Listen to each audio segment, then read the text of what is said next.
Di balik hiruk-pikuk pasar Sukamaju, sebuah kios sayur menjadi markas bisnis gelap preman senior Bima, Bang Bes, Prakoso. Nara Dewangga, wartawan muda yang idealis, berani membongkar rahasia kelam itu. Tapi balasannya pahit, keluarganya diculik. Terjebak antara kekuasaan gelap dan tekanan aparat yang bungkam, Nara harus menyamar, mengumpulkan bukti, dan melawan dengan data demi keadilan. Namun, saat kekerasan dan pengkhianatan mengancam, siapa yang bisa dipercaya? Rahasia besar apa yang akan mengubah segalanya?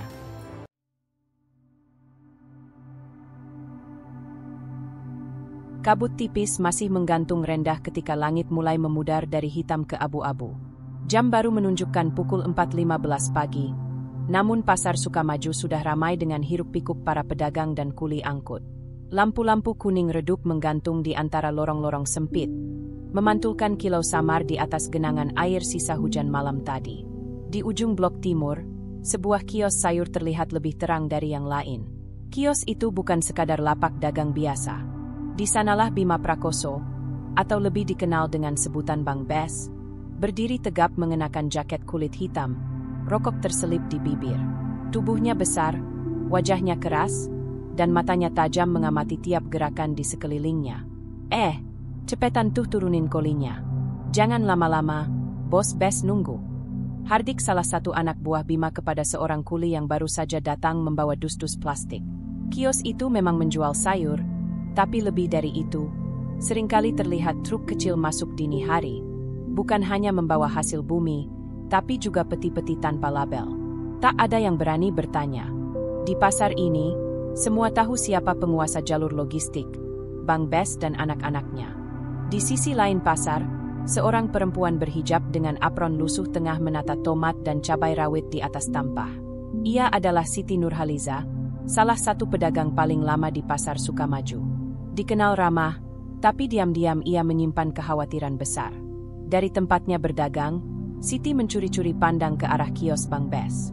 Sudah seminggu ini ia melihat truk yang datang selalu parkir mundur, menyembunyikan bagian belakang kendaraan dari pandangan umum. Selain itu, pria-pria tak dikenal sering muncul, bercakap cepat, lalu pergi. Semuanya berlangsung hanya beberapa menit.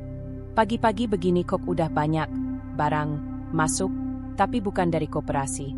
Gumam Siti pelan. Tangannya tetap bergerak menata dagangan, tapi pikirannya mulai merangkai kemungkinan-kemungkinan. Dulu, pasar ini hanya soal jual-beli sederhana. Tapi sejak Bang Bes mengambil alih pengelolaan kios-kios kosong dan menyewakannya dengan sistem baru, banyak pedagang lama tersingkir. Siti bertahan karena kiosnya milik almarhum suaminya, dan ia menolak menjual. Dua orang tukang sayur di sebelahnya ikut mendekat, pura-pura memilih cabai. Si Bima makin berani ya sekarang, bisik salah satu dari mereka. Siti hanya mengangguk pelan. Iya, tapi jangan ngomong di sini, banyak kuping.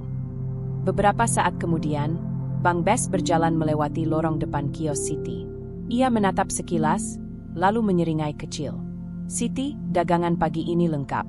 Kamu dapat dari jalur mana? Tanyanya sambil berhenti sejenak. Masih dari langganan biasa, Bang. Dari Ciamas, jawab Siti hati-hati. Bang Bes tak menjawab. Ia hanya mengangguk singkat, lalu berjalan lagi diikuti dua orang anak buahnya yang membawa clipboard dan handy talkie. Ketika mereka berlalu, Siti menarik napas panjang. Ia tahu, suatu saat pasti akan terjadi sesuatu. Ia hanya belum tahu siapa yang akan berani menyentuh urusan Bang Bes. Tapi satu hal pasti, pasar ini bukan lagi tempat jual beli biasa. Ini sudah jadi panggung kekuasaan. Dan pagi itu, tanpa ia sadari, seseorang di kejauhan sedang memotret aktivitas kios Bang Bes dari balik kaca mobil tua yang terparkir di ujung jalan masuk pasar. Matahari belum sepenuhnya naik ketika Nara Dewangga duduk di bangku pojok sebuah warung kopi kecil dekat pasar. Ia mengaduk kopinya perlahan, sambil menatap layar laptop yang terbuka di depannya. File PDF berjudul Distribusi Kenaikan Uang Sewa Kios Pasar Sukamaju 2023 terbuka dengan angka-angka yang mencurigakan. 2 minggu lalu, sebuah email anonim masuk ke kotak redaksi tempatnya bekerja, disertai pesan singkat. Periksa ulang kenaikan uang sewa kios di Pasar Sukamaju. Ada yang janggal. Cari tahu siapa yang mengelola sekarang. Tak ada nama, tak ada pengirim.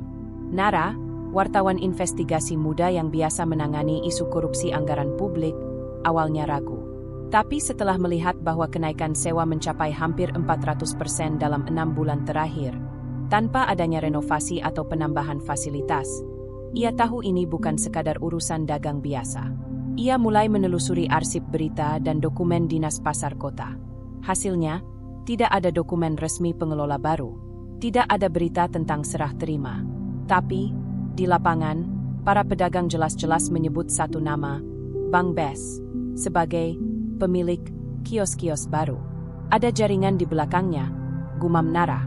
Ia menandai bagian laporan yang menunjukkan bahwa hampir 30% kios kini disewakan atas nama pihak ketiga yang bukan bagian koperasi pasar. Dan setiap pihak itu menggunakan alamat kontak yang berbeda-beda, tapi dengan satu kesamaan. Semuanya menggunakan nomor rekening atas nama CV fiktif yang baru didaftarkan beberapa bulan lalu. Pintu warung terbuka. Seorang pria tua masuk dan menyapa penjaga warung. Nara hanya melirik sebentar. Dia belajar untuk selalu awas. Wartawan seperti dirinya punya dua musuh. Mereka yang sedang diselidiki, dan mereka yang tidak ingin kebenaran terbongkar.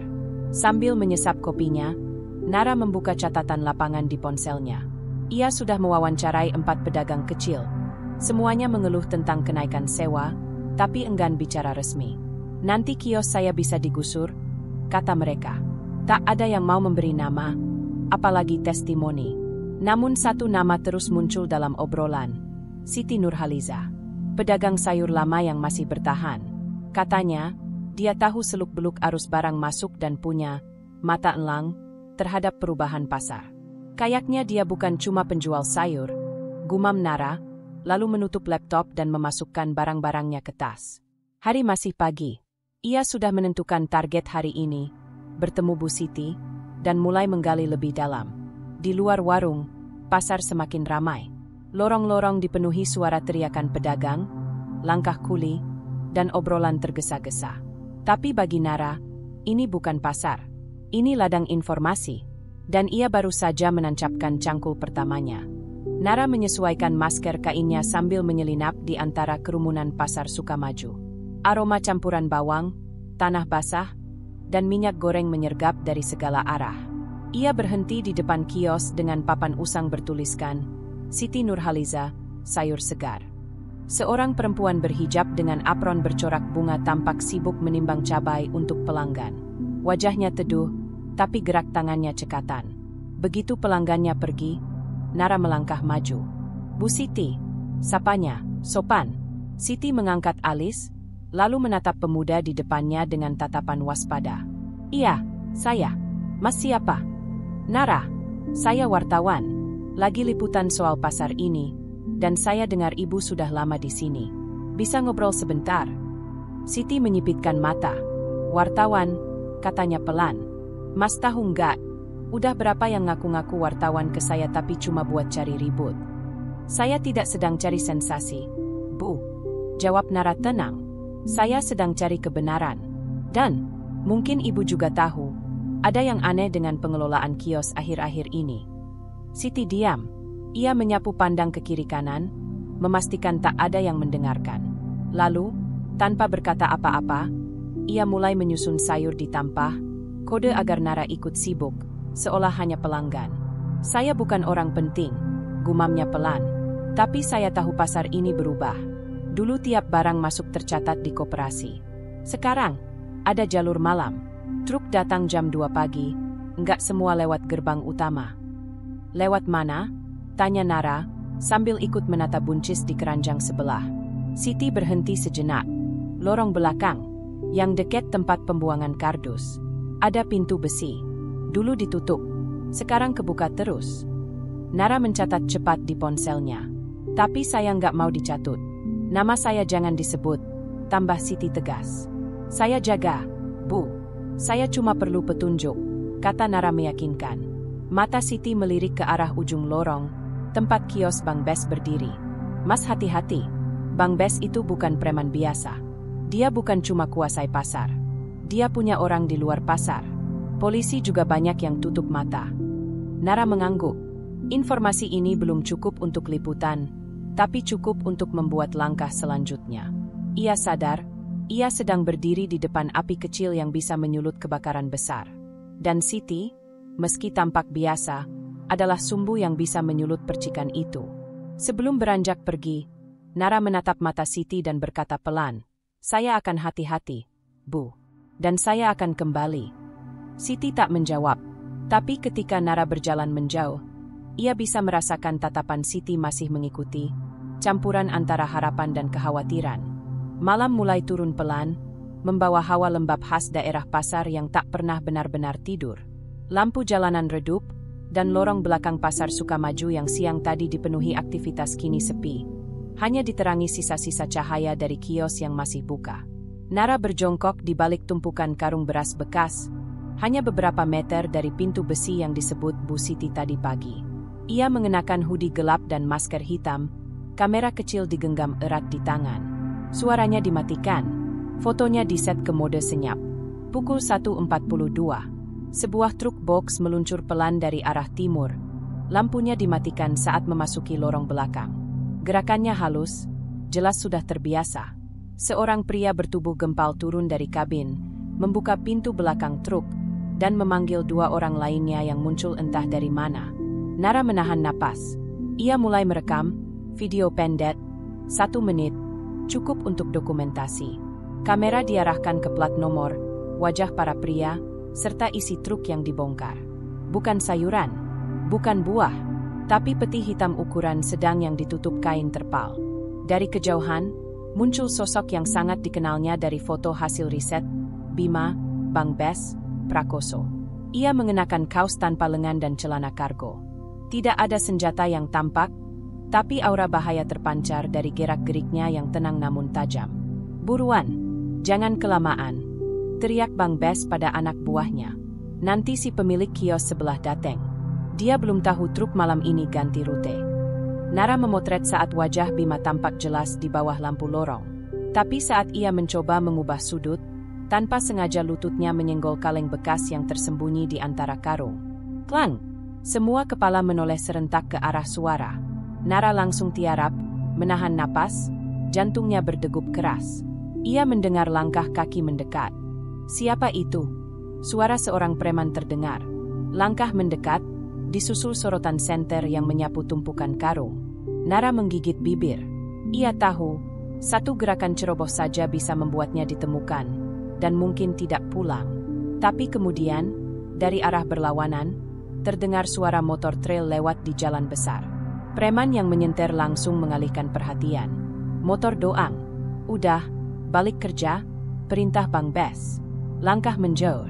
Nara tetap diam, menunggu 10 detik, 20, lalu perlahan merangkak mundur ke lorong sempit di belakang pasar.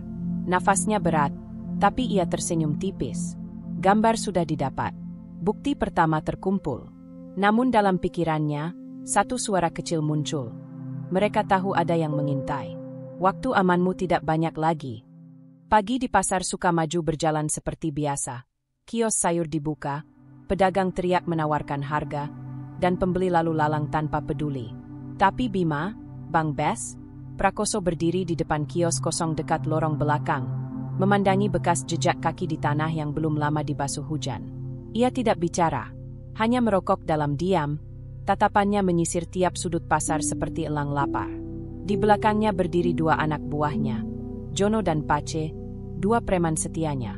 Jono menunjuk bekas kaleng penyok di bawah karung beras. "Ini kejatuhan, Bang," katanya. Bima mengangguk pelan. "Atau ada yang nguping?" Pace ikut menimpali. "Semalam pas bongkar, kayaknya ada suara gesekan kain juga. Tapi kita pikir suara tikus." Bima mendekat ke dinding pasar, menyentuh permukaan kasar yang basah. Ia bukan orang sembarangan. Ia tahu pasar ini seperti punggung tangannya, dan ia tahu bila ada yang tidak pada tempatnya. Pasar ini aman karena kita jaga.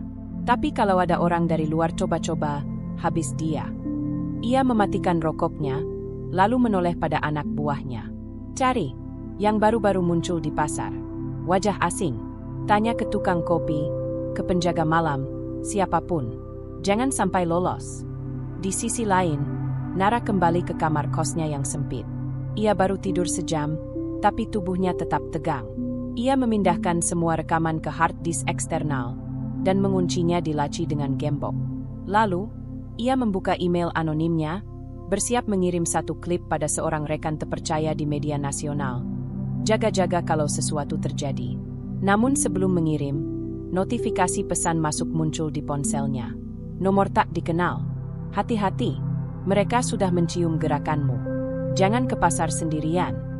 Nara membeku. Hanya sedikit orang yang tahu ia sedang menyelidiki kasus ini. Satu-satunya yang tahu selain redaksi hanyalah Bu Siti dan Kompol Arif, yang belum ia hubungi secara resmi. Apakah ini peringatan dari orang dalam? Atau justru jebakan? Sore harinya, Nara kembali ke pasar. Ia berusaha bersikap biasa, membeli buah dan menanyakan harga.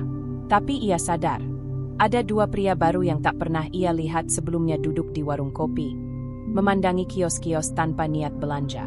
Salah satunya bahkan mengikuti langkahnya sampai ke ujung lorong barat.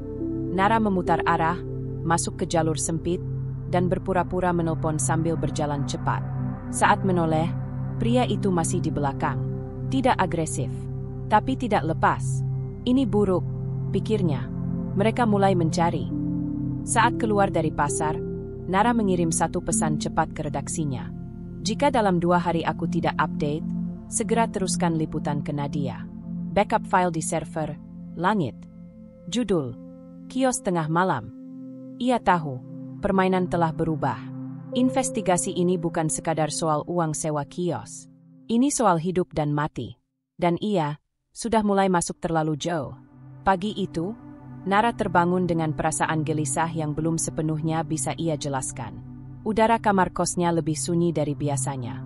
Ia membuka ponsel, belasan panggilan tak terjawab dari tetangga rumah, dari ponsel ibunya, bahkan dari nomor asing.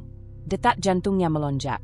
Panggilan masuk dari nomor yang tak dikenal muncul lagi. Ia mengangkat cepat.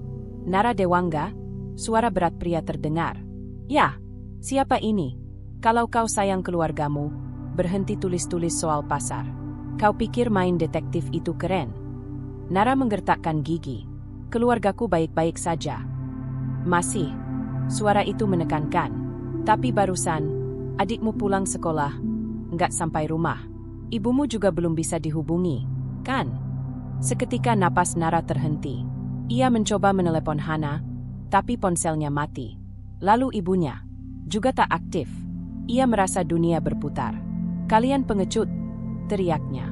Kau yang bawa mereka ke pusaran ini, bukan kami. Kau bisa selesaikan ini. Hapus semua rekaman, tutup mulut, dan jangan pernah muncul lagi di pasar. Klik, telepon ditutup. Nara membanting ponsel ke lantai. Tangannya gemetar, wajahnya pucat. Ia mengerti kini, ini bukan lagi soal berita. Ini pembalasan.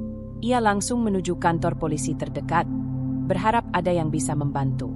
Namun saat ia menyebut nama Bang Bes, sikap petugas berubah kaku.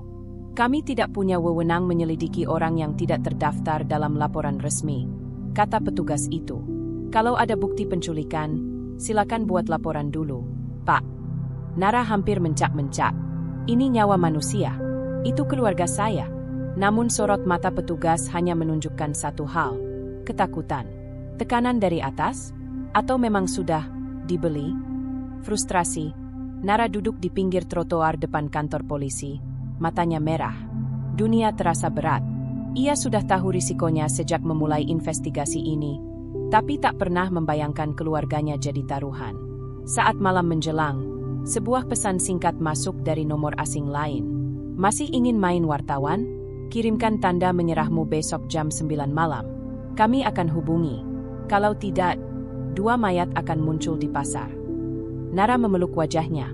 Air matanya mengalir, tapi pikirannya justru makin tajam. Ia sadar, ini momen yang akan menentukan segalanya. Menyerah dan selamatkan keluarganya, atau terus maju dan kehilangan mereka? Namun satu suara kecil dari dalam hatinya bicara tegas. Kebenaran tanpa pengorbanan adalah kemewahan yang langka. Dan ia tahu, ia tak bisa berjuang sendiri. Langit Jakarta mulai diguyur hujan saat Nara Dewangga berdiri di depan sebuah warung kopi kecil yang sepi pengunjung di daerah Kebayoran.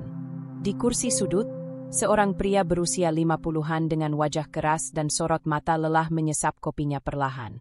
Seragamnya tidak dipakai, hanya jaket polos dan topi hitam. Tapi Nara tahu betul siapa dia. Kompol Arif Santoso. "Terima kasih sudah mau ketemu," kata Nara setelah duduk. Arif tak langsung membalas. Ia menatap pemuda di depannya cukup lama, seolah menimbang sesuatu. "Kau wartawan muda yang ngoprek soal Bang Bes, ya?" Nara mengangguk. "Saya punya bukti kegiatan ilegalnya. Tapi sekarang, adik dan ibu saya diculik." Arif menghela napas berat, lalu menyandarkan tubuh ke kursi. "Saya dengar soal itu, dan saya percaya kau bukan ngarang. Tapi dengar baik-baik, Nara, kasus ini bukan cuma soal preman pasar. Artinya, Bang Bes itu pion. Di belakangnya ada pejabat daerah, ada perwira aktif, bahkan eks-politikus. Kau pikir kenapa kasus kios di pasar itu selalu mentok? Kenapa narkoba ringan bisa lancar masuk dari jalur logistik sayur? Karena semuanya sudah diatur dari atas." Nara mengepalkan tangan. "Kalau Bapak tahu semua ini, kenapa diam?" Arif menatap lurus ke arahnya. "Karena saya bukan Superman. Saya di bawah perintah. Sudah 2 kali saya coba buka laporan tentang aktivitas Bang Bes. 2 kali juga saya dipanggil Propam, disuruh tenang. Jadi, kita biarkan. Bukan, tapi kita butuh cara yang lebih tidak resmi." Hening beberapa saat. Di luar, hujan makin deras. Lalu Arif membuka dompetnya dan menyelipkan sebuah kartu memori kecil ke atas meja. "Ini isi penyadapan komunikasi antara 2 tersangka yang dulu gagal saya bawa ke pengadilan. Salah satunya, Bima Prakoso. Ini jejaknya dengan salah satu pejabat dinas perdagangan. Semoga bisa bantu kau menyusun kembali benang merah kasusmu." Nara menerima kartu itu dengan tangan gemetar. "Kenapa Bapak bantu saya sekarang?" "Karena saya juga punya utang. Istri saya dulu korban salah tangkap dalam kasus narkoba. Dijebat, mati di tahanan. Waktu itu, Bang Bes juga ada di lingkaran yang sama. Tapi saya kalah." Arif berdiri, merapikan jaketnya. "Kau masih muda, Nara. Tapi jangan bodoh. Kalau kau mau lanjut, kau akan kehilangan lebih dari keluarga. Tapi kalau kau berhasil, setidaknya akan ada yang berubah." Sebelum pergi, Arif menepuk bahu Nara dan meninggalkan amplop berisi nomor kontak rahasia dan rute aman di sekitar pasar. "Jangan hubungi saya lewat jalur resmi. Dan ingat, bukan semua polisi bisa kau percaya." Nara menatap kartu memori di tangannya, dan untuk pertama kali sejak penculikan, ia merasakan sedikit cahaya di ujung lorong kelam. Malam itu, pasar Sukamaju seperti biasa, riuh di permukaan, tetapi penuh rahasia di bawahnya. Kios-kios menjajakan sisa dagangan, suara canda pedagang menutupi segala yang tak tampak. Namun bagi Nara, setiap tawa dan teriakan terdengar seperti tirai tipis yang menyembunyikan bahaya. Ia menyusup ke lorong sempit belakang deretan kios, menuruni tangga kecil menuju ruang penyimpanan kosong di bawah kios Bu Siti. Saat ia tiba, pintu sudah terbuka. Siti Nurhaliza berdiri di sana, wajahnya serius. "Kau gila," katanya tanpa basa-basi. "Mereka sekarang makin brutal. Kau tahu itu?" Nara tak langsung membalas. Ia menaruh ransel kecilnya dan membuka laptop, menyalin file dari kartu memori pemberian Kompol Arif ke hard disk cadangan. "Aku tidak bisa mundur, Bu. Tapi aku juga tidak bisa sendiri." Siti mengangguk perlahan, lalu mengunci pintu ruangan. "Aku juga tidak. Mereka sudah mulai peras pedagang-pedagang kecil. Bukan cuma sewa kios, tapi minta upeti malam." Ia duduk, lalu mengeluarkan selembar denah kasar pasar dari laci tua. Kertas itu tampak kusam, dengan banyak coretan tinta merah dan biru. "Kau tahu ini?" tanya Siti. Nara memandangi peta. "Lorong distribusi." "Lebih dari itu," kata Siti. "Ini jalur yang dulu dipakai pedagang buat simpan barang-barang saat pasar masih dikelola koperasi. Ada lorong tua yang tembus ke ruang utilitas di balik gudang sayur besar. Sekarang Bang Bes dan anak buahnya sering keluar masuk situ malam hari." Ia menunjuk titik merah kecil. "Ini pintu tersembunyi. Kalau kau bisa masuk lewat sana tanpa ketahuan, kau bisa pasang alat perekam. Mungkin bisa rekam mereka bicara." Nara menatap Siti dengan heran. "Kenapa ibu bantu sejauh ini?" Siti menatap mata Nara, serius.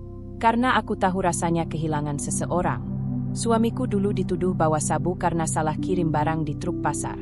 Ditahan seminggu, mati, karena jatuh di kamar mandi. Polisi bilang tak ada saksi. Aku diam dulu, tapi tidak sekarang. Nara menggenggam bahunya. Terima kasih. Tapi ibu juga harus hati-hati. Siti tersenyum tipis. Anak pasar tidak mudah dipatahkan, nak.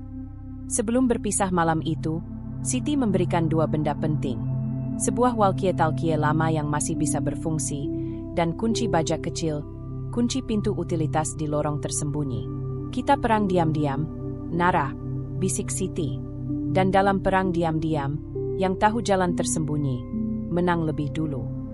Malam itu, langit berawan pekat saat Nara mengenakan pakaian lusuh dan topi kedap suara, menyamar sebagai kuli bongkar muat di area belakang Pasar Sukamaju. Lampu sorot redup menyoroti tumpukan karung berisi sayuran segar, dan suara deru mesin truk bergema samar. Napas Nara berat, tapi mata dan telinganya tetap waspada. "Loh, siapa lu? Baru ya?" Suara kasar dari salah satu pekerja menghentikan langkahnya. Nara menatap pria tinggi dengan wajah penuh bekas luka, yang tampaknya kepala kuli malam itu. "Baru, Bang. Dari luar sini." Pria itu mengangguk, lalu memberi tugas memindahkan karung dari truk ke ruang bawah tanah pasar. Nara tahu, ini tempat yang tepat untuk memulai. Ia mengeluarkan alat perekam kecil yang disembunyikan di saku, lalu perlahan memasangnya di salah satu tiang besi. Jantungnya berdebar, takut terdeteksi, takut ini jebakan. Sambil bekerja, Nara mendengar suara-suara rendah di ujung lorong. 2 orang lelaki berbicara dengan suara keras tapi hati-hati. "Besok barang masuk lagi. Jangan sampai bocor ke polisi atau wartawan. Kalau kena, kita berantem lagi." Suara berat yang jelas milik salah satu preman. "Gua sudah atur anak buah buat pantau. Tapi yang gue khawatir, wartawan yang kemarin itu. Berani banget nyamar," balas yang lain. Nara menahan napas, mengambil catatan cepat di ponsel, sambil terus mendengarkan percakapan mereka. "Kalau ini bocor ke publik, bapak-bapak di atas juga bisa kena. Gua sudah kasih laporan ke beberapa orang penting." Suara itu menunjukkan hubungan kuat antara jaringan pasar dengan pejabat. Nara tahu, data yang didengar ini bisa jadi bom besar bagi publik. Tapi ia juga sadar risiko makin berat. Satu langkah salah, ia bisa ketahuan dan mati di tempat. Malam itu, ia berhasil merekam cukup banyak informasi penting, termasuk jadwal pertemuan rahasia dan jalur distribusi narkoba yang selama ini tersembunyi di balik bisnis sayur pasar. Ketika matahari mulai muncul, Nara menyelinap keluar dengan hati-hati, membawa bukti yang bisa mengguncang Pasar Sukamaju. Beberapa hari setelah penyamaran malamnya, Nara bertemu kembali dengan Kompol Arif Santoso di sebuah kedai kopi yang lebih tersembunyi dari biasanya. Arif menyerahkan sebuah flash disk kecil yang berisi data lama, hasil penyadapan dan penyelidikan yang selama ini terkubur rapat. "Ini isi rekaman lama dan dokumen penyelidikan yang saya kumpulkan selama bertahun-tahun," kata Arif serius. "Di sini ada bukti hubungan Bima, Bang Bes, Prakoso dengan sejumlah pejabat tinggi. Mulai dari pengaturan sewa kios hingga jaringan narkoba yang lebih besar." Nara menatap data itu dengan seksama, jantungnya berdebar. "Banyak yang saya simpan diam-diam. Ini juga alasan kenapa saya tidak bisa bergerak bebas. Ada tekanan dari atas yang sangat kuat." Arif menghela napas panjang. "Kalau kamu mau menggunakan data ini, harus sangat hati-hati. Mereka yang terlibat tidak hanya preman pasar, tapi juga pejabat yang punya kekuasaan besar." Nara mengangguk, menyadari risiko yang akan dihadapi. "Aku harus bisa menggabungkan data lama ini dengan rekaman dari pasar. Kalau bisa, publik harus tahu seluruh jaringannya." Arif berdiri dan menepuk bahu Nara. "Kita harus bekerja sama diam-diam. Jangan sampai ada yang curiga." Nara merasa mendapat secercah harapan. Dengan data yang kuat dan koneksi rahasia Arif, ia yakin bisa mengungkap kebenaran di balik kegelapan Pasar Sukamaju. Namun di dalam hati, ia tahu perjuangan ini belum selesai. Bahaya masih mengintai, dan setiap langkah harus diperhitungkan dengan cermat. Beberapa hari setelah kerjasama rahasia Nara dengan Kompol Arif mulai berjalan, kabar buruk datang menghantam. Siti Nurhaliza, yang selama ini menjadi sekutu dan saksi kunci, tertangkap oleh anak buah Bima, Bang Bes, Prakoso. Siti ditemukan di lorong belakang pasar, diborgol dan dibawa ke sebuah gudang tua yang remang-remang. Di sana, Bima menunggunya dengan tatapan dingin dan penuh ancaman. "Bu Siti, kau pikir kau bisa main-main dengan aku?" Suara Bima kasar, namun penuh kendali. Siti tetap tenang, meski napasnya bergetar. "Saya hanya pedagang biasa. Kenapa kalian harus menjeret saya ke dalam masalah ini?" Bima mendekat, menatap mata Siti. "Kau lebih dari sekadar pedagang. Kau tahu banyak hal, dan kau berani bantu wartawan itu. Itu kesalahan fatal." Ia menepuk bahu Siti dengan kasar. "Ini peringatan terakhir. Kalau kau tidak berhenti, bukan hanya kau yang akan kena. Keluarga kecilmu juga." Siti menunduk sejenak, lalu menatap balik dengan mata penuh keberanian. "Saya takut, tapi saya juga punya harga diri." Di luar gudang, anak buah Bima berjaga ketat. Mereka tahu bahwa Siti adalah kunci untuk menembus pertahanan Nara dan mengetahui sejauh mana investigasi sudah berjalan. Sementara itu, Nara mendapat kabar penangkapan Siti dari salah satu kontak rahasianya. Jantungnya seperti dihantam palu. Ia tahu, pertaruhan ini semakin serius, bukan hanya soal data atau fakta, tapi nyawa manusia yang tergantung. Nara harus berpikir cepat. Menyelamatkan Siti bukan hanya demi bukti, tapi juga untuk menunjukkan bahwa perjuangannya bukan main-main. Malam itu, ketegangan menggantung di udara pasar Sukamaju. Nara duduk di balik meja kecil di sebuah warung kopi yang sudah tutup, matanya terpaku pada layar laptop. Ia sedang meretas sistem CCTV pasar, berharap mendapatkan rekaman yang bisa membuktikan keterlibatan Bima, Bang Bes, Prakoso dan anak buahnya. Jari-jari Nara lincah menari di keyboard, membuka satu persatu file video. Ia menemukan rekaman transaksi, pertemuan rahasia, dan aktivitas yang selama ini disembunyikan di balik hiruk-pikuk pasar. Namun, di luar, suara sepeda motor meraung dan langkah kaki berat mendekat. "Tolong, aku ketahuan," bisik Nara dalam hati saat dua preman muncul dari balik bayangan, menatap tajam ke arahnya. "Wartawan nakal," salah satu preman menggeram. "Kita hentikan dia sekarang juga." Nara buru-buru menutup laptop dan berdiri, siap melawan atau lari. Namun sebelum terjadi apa-apa, suara tegas menyela. "Berhenti!"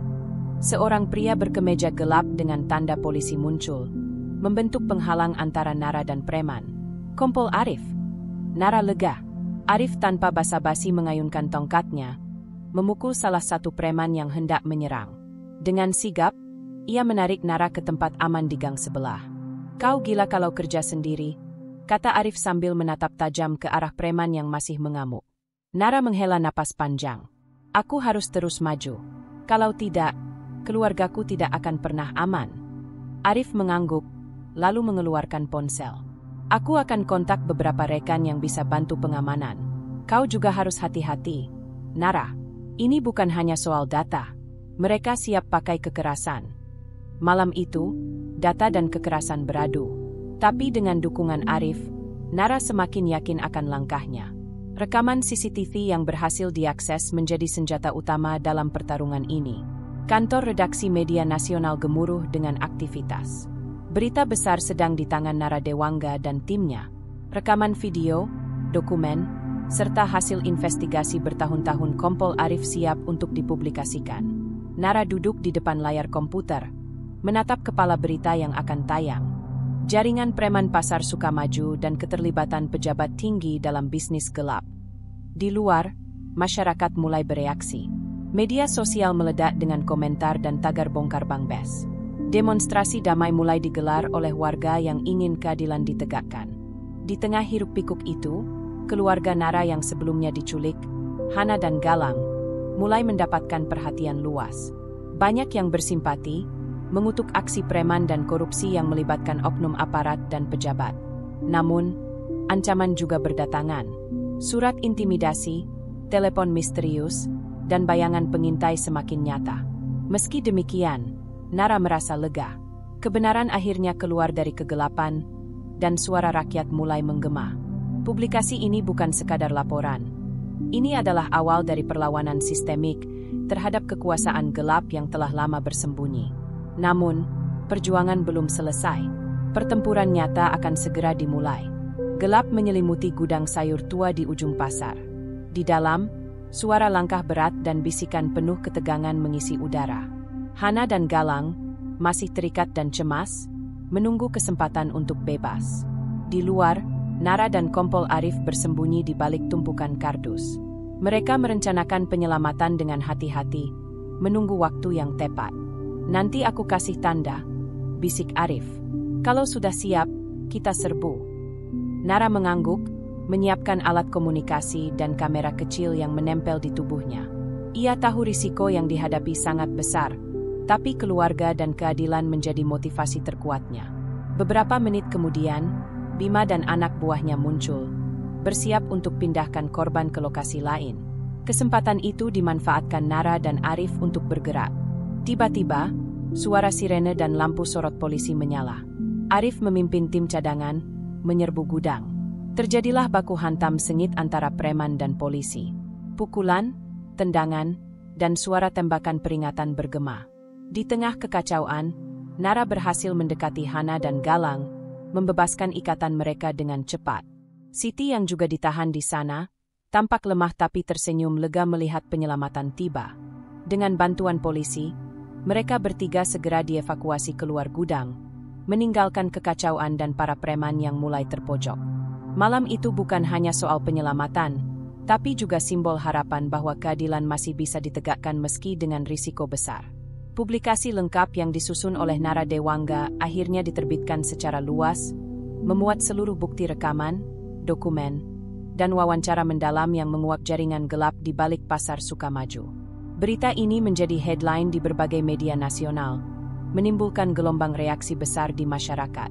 Penangkapan Bima, Bang Bes, Prakoso dan beberapa pejabat tinggi yang terlibat dilakukan secara bersamaan. Polisi, yang selama ini terbelenggu, akhirnya bergerak di bawah tekanan publik dan bukti yang tak terbantahkan. Kompol Arif, meski dengan risiko karir, menjadi tokoh kunci dalam operasi ini. Pasar Sukamaju perlahan berubah. Para pedagang kecil yang dulu tertekan kini mulai bernapas lega. Siti Nurhaliza kembali membuka kios sayur dengan penuh semangat, sementara keluarga Nara, Hana dan Galang berangsur pulih dari trauma. Nara duduk di sebuah bangku taman, melihat anak-anak bermain di sekitar pasar yang mulai hidup baru. Ia tersenyum kecil, sadar bahwa perjuangan belum selesai, tapi langkah besar telah diambil. Ini bukan akhir, pikirnya, tapi awal dari perubahan yang nyata. Dan itulah akhir dari cerita kita kali ini. Setiap perjalanan pasti membawa pelajaran, dan semoga kisah tadi bisa memberi inspirasi atau hiburan buat kamu yang nonton. Kalau kamu suka dengan cerita seperti ini, jangan lupa untuk klik tombol like, tinggalkan komentar di bawah, dan tentu saja subscribe biar kamu nggak ketinggalan cerita-cerita seru selanjutnya.